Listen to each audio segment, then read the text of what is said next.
Bismillahirrahmanirrahim. Assalamualaikum warahmatullahi wabarakatuh. Alhamdulillahirrabbilalamin. Wassalatu wassalamu ala isrofil anbiya'i wal mursalin wa ala alihi wa sahbihi ajmain amma ba'du.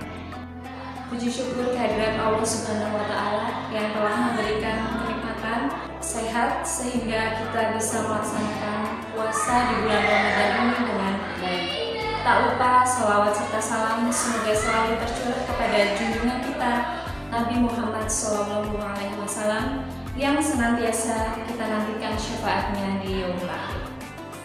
Sahabat jannah yang dimuliakan Allah, pada kesempatan kali ini saya akan memberikan sedikit motivasi tentang cara mendidik anak dalam Islam. Sudah menjadi kewajiban kita sebagai orang tua untuk mendidik anak-anak kita, bahkan sejak mereka masih dalam kandungan, karena sebagian besar kemajuan kehidupan anak tergantung pada pola atau cara mendidik kita sebagai orang tua. Pola didik yang keliru akan mempengaruhi mental anak kita. Sebagai contoh misalnya, apabila kita selalu menuruti kemauan mereka, apa saja yang mereka minta kita berikan, pola asuh seperti itu malah akan berdampak bahwa mereka akan menjadi malas, mereka akan menjadi manja, dan kedepannya mereka bisa selalu bergantung kepada kedua orang tua mereka. Dalam Islam sendiri, pendidikan usia dini adalah pijakan bagi manusia untuk menentukan awal kehidupan mereka. Sebagaimana disebutkan dalam hadis riwayat Bukhari, bahwa setiap bayi yang terlahir dilahirkan dalam keadaan fitrah Islam. Oleh karena itu, kedua orang tuanya lah yang akan menentukan mana Yahudi, mana Nasrani ataupun Majusi. Sahabat jannah yang dirahmati Allah, ada 5 poin penting dalam mendidik anak kita secara Islam. Poin pertama yaitu mengajarkan tauhid. Tauhid adalah landasan utama Islam yang paling utama. Oleh karena itu, pendidikan tauhid menjadi kewajiban yang sangat utama bagi orang tua untuk mengajarkannya kepada anak kita.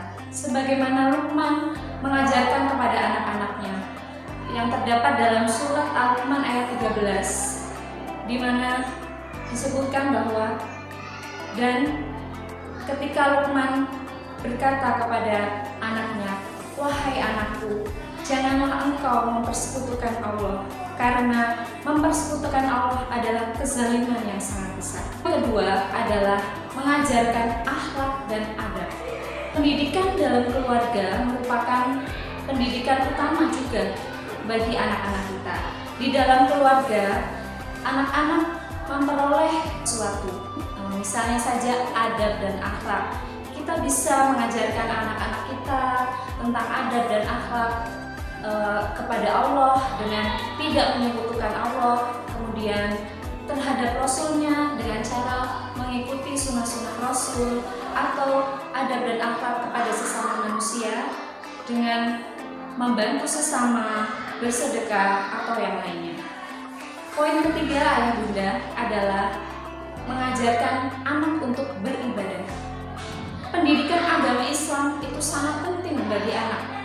Kita bisa mengajarkan dengan mengikut sertakan anak-anak dalam kegiatan beribadah. Misalnya kita ajak sholat bersama, puasa bersama, kita sholat berjamaah di masjid bersama.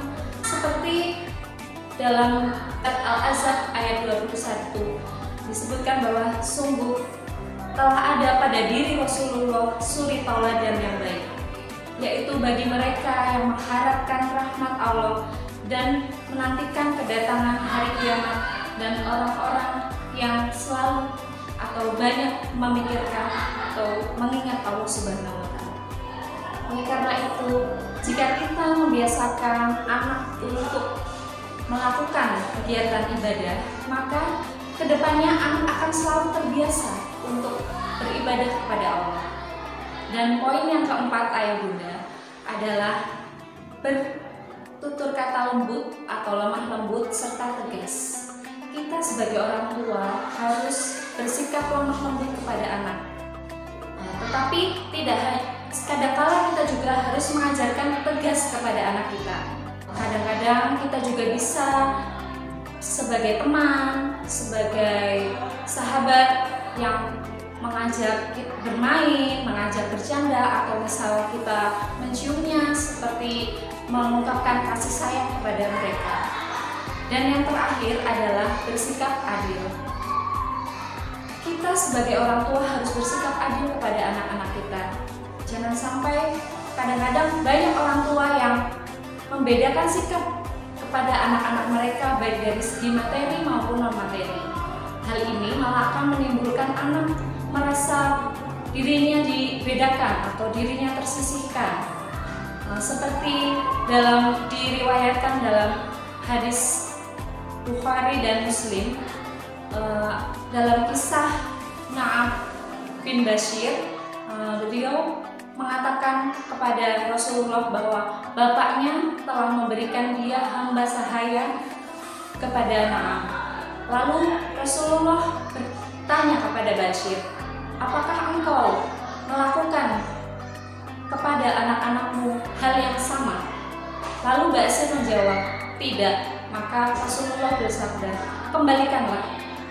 Di sini diajarkan bahwa kita seharusnya bersikap adil kepada anak-anak kita. Jangan sampai ketidakadilan itu menyakiti hati atau perasaan anak-anak kita. Demikian tadi sedikit motivasi yang bisa saya sampaikan. Wabillahi taufiq wal hidayah. Wassalamualaikum warahmatullahi wabarakatuh.